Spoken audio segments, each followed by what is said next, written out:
Welcome to the Anti-Noise Experience, a podcast endurance, noise, and random musings. It's Thursday, August 20th, 2020, and California is on fire. It's super smoky here in Bakersfield. The air quality is terrible, never really good. Usually have the worst air quality around. But today it's pretty brutal. Well, what else could go wrong?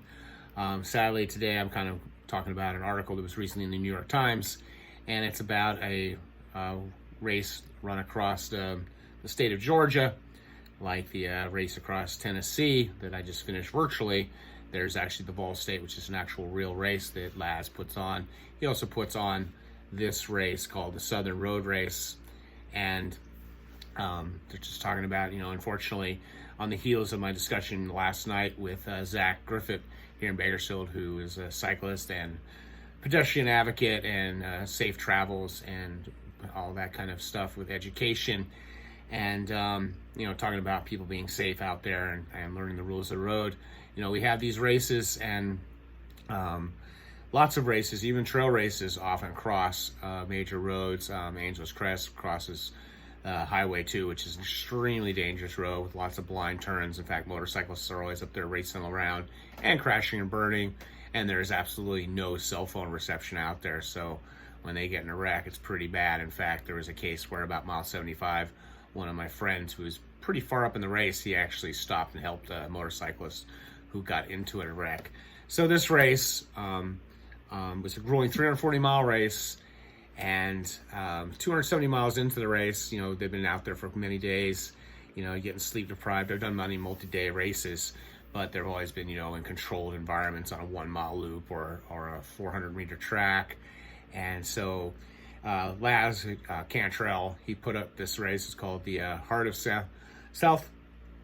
the South Road Race because he felt the significant event, the Vol State race across Tennessee, 300-mile journey from Missouri to Tennessee, had become too easy with spectators along the way helping runners. And I've heard that a lot. I've actually even thought about doing Vol State, and it's definitely people have been helping out. Here, the Heart of the South, runners require food along the way and carry those items in lightweight backpacks with extra clothes and blankets, and didn't get a map or warnings about the route from West Memphis, Arkansas to Castle Rock, Georgia until hours before the race. So very similar to how he runs Barkley Marathons, where they blow a whistle and they get to look at a map, write it down, and then an hour later they start. So, in a recent interview, Cantrell said he spent months thinking about and designing and researching a route, searching for roads that met his safety standards, had plenty of opportunities for food and water, and included some history. He had set up the course to roughly follow the Lee Highway, Highway 72 in that region, and to honor Dwayne Satterfield, an elite ultra runner from Huntsville, who died of cancer in 55 in March. And, probably the same way with the Vol State race. He didn't seek permits, which in some states can require race directors to install warning signs at hazard crossings. Pedestrians are allowed on all roads, including the T section of Highway 72, without any traffic signals. Cantrell said there was a stretch that was really bad on the busy roads west of Huntsville. The crossing where McCoy was hit was not on that bad stretch. I saw a post of Candace, who puts on the Tahoe 200s. I guess she was interviewed for this article and didn't really know exactly what the article was about. And she says, like with a race like Tahoe 200, they cross major roads and they have to have signs required. And it's because, the athletes are obviously sleep deprived along with their crews. I've crewed and paced Tahoe 200 twice, and I can attest to, those conditions. But yeah, they do every intersection. They do have, when you cross the road, people there. And I think most of the trail ultras I've been to have been that case. So she says, as race directors, we need to make races scenic and challenging, but also safe. Cantrell had studied his options. The intersection of New Hope and 72 seems safe enough, he said, offering decent sight lines in either direction and a grass medium. We said this should be no problem. So the athlete McCoy, she'd been running since 2000, recreationally when she went to the University of Iowa. And then she moved to New York City in 2006. She ran a half marathon and some marathons.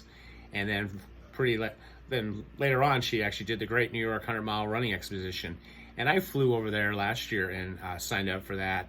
I got horribly lost because it was a totally urban event. I enjoyed it. You're definitely in the streets of New York, which anything could happen.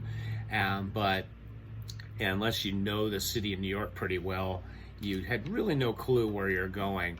Hey, why don't I turn off this fan even though it's super hot? So I didn't know where I was going. So like within 5-6 miles, I was lost, and I ended up hooking up with a guy who started late, and we were going to miss cutoffs, and so I eventually called it 100K. But it was definitely a crazy race. So she was at that race. She may have been at the one last year. Says she was drawn to the Heart of South race because she liked organic field, a multi-day race with no support. You carry your phone, some cash, your credit card, some snacks and supplies, and figure out along the way where the next bottle of water was going to come from. And I like the idea too. In fact, this Saturday, as part of my 12-hour virtual race with Personal Peak, I'm going to do kind of a ruck around Bakersfield, where I'm going to start at Beach Park and go to East High, South High, North, and West. So I will be on the streets, but I got to keep my head on a swivel, like I was telling Zach last night. And I do always obey all the traffic signals and crosswalks. Ultra runner veteran Ray Cole at 65 is used to running along rural highways. His cars blow by him at crazy speeds. Yeah, he's from South Carolina, and he's at many races. He's been at my 6 days. He was at the great race, and he said that that it was plenty dark there, no flashing lights, no warning signs about the race, just a big row of cars, and I didn't like the looks of it all, he said. And the big problem you have here, like, Tahoe 200 has a 100-hour limit. There's time cutoffs all along the way. I know Vol State has like a 10-day limit. So you got some people finishing in 3.5 and some people finishing in 10. So there's just really no way logistically you can have a volunteer there, or even probably leave signage and warnings on there. And unfortunately, it does come down to the athletes. So McCoy was with another runner, and they got across the median, and they thought they'd made it, and basically he said he heard a crack and was sure she was dead. Then he ran to her and heard a woman moan, and somehow after being sent airborne down the highway, she had hit feet first and rolled rather than crashing on her head as she stumbled. Her backpack cushioned the impact. And Cantrell says there's been so many thousands of times people have done these things, eventually the number comes up, and that is definitely true. It says, who bears responsibility for McCoy's accident is a question lawyers and insurance companies may have to decide. She has not filed a lawsuit, but has retained a lawyer, even though she signed a waiver releasing Cantrell from liability before the race. Waivers don't allow race directors to act with negligence, the definition of which can be subjective. And, that's kind of like what happened with me. I've been healthy, never had any kind of injuries or accidents. And then one pre-dawn morning, March 9th, I walked a route I've walked many times. The next thing I knew, I was laying on my back because John's Burger decided to push their baking grease onto the ground, onto the sidewalk. And it was big. My wife, 12 hours later, took pictures of it, which I could show you. And, it was definitely a hazard. Some people said, you should have sued him. And it's just kind of like, I kind of would Cantrell, Laz, that, your number comes up sometimes, and it is what it is. Thankfully, I'm back and healthy. And this lady here says, I need running in my life, and she wants to run an ultramarathon again. She ended up losing that leg and had many difficult surgeries, but I bet you she's going to get a prosthetic and be back out there and doing races. And so I wish her all the best, and hopefully she'll get back, and hopefully maybe someday I'll be at a race and get to meet her. So as always, stay healthy, be boring, not epic.